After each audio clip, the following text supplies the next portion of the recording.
cardinal Ambongo, en difficulté en RDC, les prêtres exigent des comptes à Kinshasa.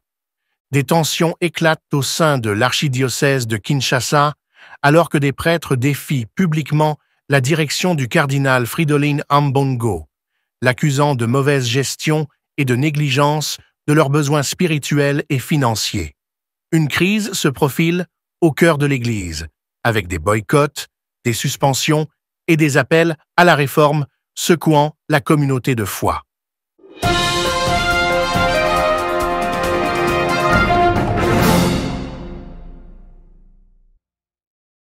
Dans un tournant sans précédent, l'archidiocèse de Kinshasa se trouve plongé dans la controverse alors qu'un groupe de prêtres se rebelle ouvertement contre le cardinal Fridolin Ambongo. Les accusations de mauvaise gestion financière, de leadership autoritaire et de négligence du bien-être du clergé ont suscité l'indignation des prêtres, entraînant une crise qui menace la stabilité de l'Église dans l'une des juridictions religieuses les plus importantes de la République démocratique du Congo. L'agitation a émergé à travers un communiqué diffusé en ligne, dans lequel les prêtres accusaient le cardinal Ambongo de privilégier les considérations matérielles au lieu de répondre aux besoins spirituels et pratiques de la communauté de l'Église. Ces griefs ont amplifié un sentiment de mécontentement au sein du clergé, le cardinal étant décrit comme un leader qui donne des leçons aux politiciens mais refuse de dialoguer avec ses prêtres.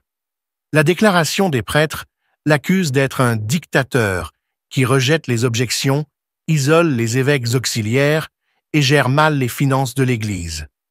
La suspension d'une figure clé, le président du clergé de Kinshasa, semble être le catalyseur de cette rébellion. Le prêtre suspendu avait joué un rôle central dans la communication du mécontentement de ses pairs.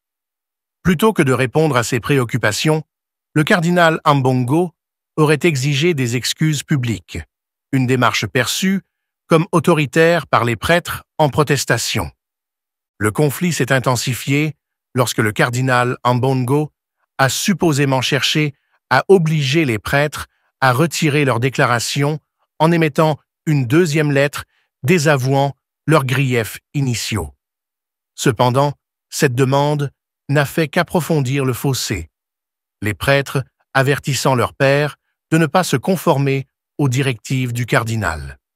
Tout prêtre qui rédige et signe une telle lettre ne servira pas dans nos paroisses, ont-ils déclaré, soulignant leur engagement en faveur de l'unité dans la résistance. Au-delà de la politique interne de l'Église, ces tensions soulignent une crise plus large de leadership et de gouvernance dans l'archidiocèse. Les accusations d'opacité financière ont alimenté la crise, avec des affirmations selon lesquelles la gestion des fonds de l'Église serait entourée de secrets. Les prêtres ont reproché au cardinal de permettre à certaines personnes, en particulier une certaine Mampuya Seigneur Kaline, d'avoir accès à des informations financières cruciales. Les griefs des prêtres s'étendent également à l'état physique de l'Église elle-même. Ils décrivent des bâtiments paroissiaux en dégradation, de mauvaises conditions de vie pour le clergé et des salaires insuffisants. Ces conditions persistent, affirme-t-il, tandis que les contributions financières des paroisses sont transférées à l'archidiocèse sans une réelle responsabilité. Le clergé allègue que, tandis que le cardinal donne des leçons de bonne gouvernance aux politiciens, il néglige de maintenir les structures soutenant la communauté de foi. Ajoutant à leur frustration, les prêtres accusent le cardinal d'indifférence à leurs souffrances. Beaucoup d'entre nous vivent dans des conditions déplorables et n'ont pas accès aux soins de santé de base. Pendant ce temps, l'archidiocèse exige des contributions financières de notre part, ce qui aggrave nos maigres ressources, a déploré un prêtre. Au milieu de ces tensions croissantes, une figure influente, l'abbé Pundu, est apparu comme un défenseur vocal de la réforme. Soutenu par une coalition de laïcs, Pundu a appelé à une assemblée générale pour aborder les problèmes systémiques qui frappent l'archidiocèse. Le groupe de laïcs a lancé un avertissement sévère. Nous soutenons nos prêtres.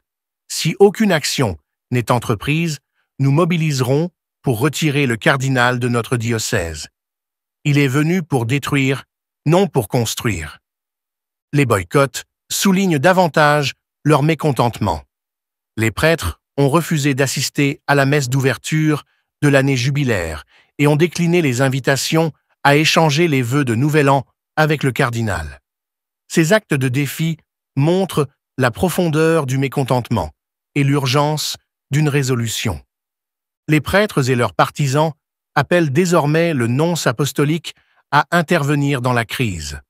Leur demande inclut la réintégration du prêtre suspendu et la possibilité pour le clergé d'exprimer librement leurs préoccupations sans crainte de représailles. Nous demandons au nonce de faciliter le dialogue et d'assurer la justice pour notre collègue injustement suspendu, indique le communiqué. Cet appel à l'intervention reflète les enjeux élevés de la situation. Sans une action rapide, la rupture entre le cardinal et son clergé pourrait avoir des répercussions à long terme sur la réputation de l'Église et sa capacité à servir les fidèles à Kinshasa.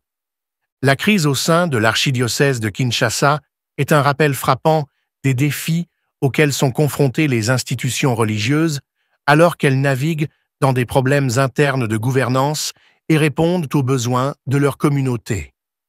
Pour le cardinal Ambongo, le chemin à suivre nécessitera de l'humilité, du dialogue et une volonté de reconstruire la confiance avec ses prêtres et les laïcs. Alors que l'Église se trouve à ce carrefour, les yeux des fidèles restent fixés sur le drame qui se déroule. Cette crise entraînera-t-elle une réforme significative ou approfondira-t-elle les divisions au sein de l'une des institutions religieuses les plus importantes de la RDC? Seul le temps nous le dira. Mais une chose est claire. Les prêtres de Kinshasa ne sont plus disposés à souffrir en silence. L'archidiocèse de Kinshasa fait face à une crise de leadership profonde, les prêtres défiant ouvertement l'autorité du cardinal Ambongo. Les accusations de mauvaise gestion financière, d'autoritarisme et de négligence du bien-être du clergé ont déclenché une vague de mécontentement. Alors que les appels à la réforme se font de plus en plus pressants, l'Église doit faire face à des défis internes pour restaurer l'unité et la confiance. Mais je crois que c'est surtout la Belgique, l'Église de Belgique, qui est en train de suivre le dossier. Le roi Baudouin, c'est le roi à l'époque de l'indépendance du Congo qui était venu, qui a fait un discours. Bon, on dit c'est lui qui a donné l'indépendance au Congo.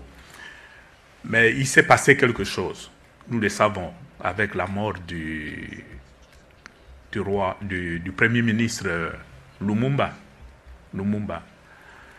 Naturellement, depuis que le pape a exprimé ce qui était le souhait de l'Église de la Belgique, il y a eu cette réaction-là. Mais je crois que c'est à cela que sert aussi l'étude de la cause de béatification et la cause de canonisation. On va fouiller dans le passé pour voir qu'est-ce qu'il y a.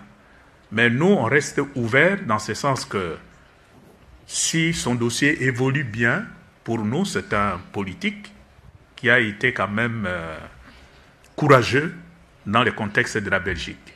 Il a été très courageux. Mais nous ne connaissons pas les méandres de sa vie. Donc, si le dossier évolue dans le sens de ce que certains veulent le présenter pour la canonisation, ben nous on est ouverts. Mais il y a quand même ce dossier-là qu'on peut appeler une tache noire. Donc nous suivons comme tout le monde.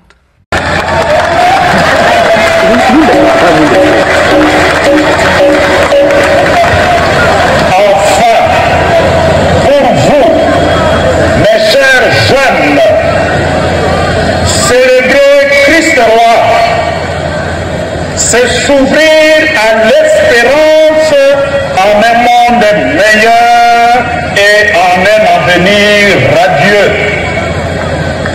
Que personne, donc, ne vous vole votre avenir. Votre avenir dépend de vous.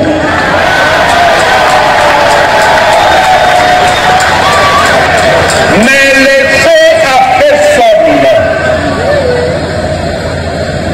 détruire et anéantir votre espérance d'un avenir meilleur. Malheureusement, avoir la réalité que vous vivez aujourd'hui, mes chers jeunes, la réalité de la jeunesse dans notre pays, dans notre ville de Kinshasa, tout porte à croire que la jeunesse congolaise en général et quinoise en particulier est sacrifiée. L'intérêt de la jeunesse est devenu le cadet des soucis de ceux qui sont censés assurer sa promotion et son avenir. En effet, comment comprendre que l'on passe du temps et que l'on dépense de l'énergie à parler de l'opportunité ou pas du changement ou de la révision de la Constitution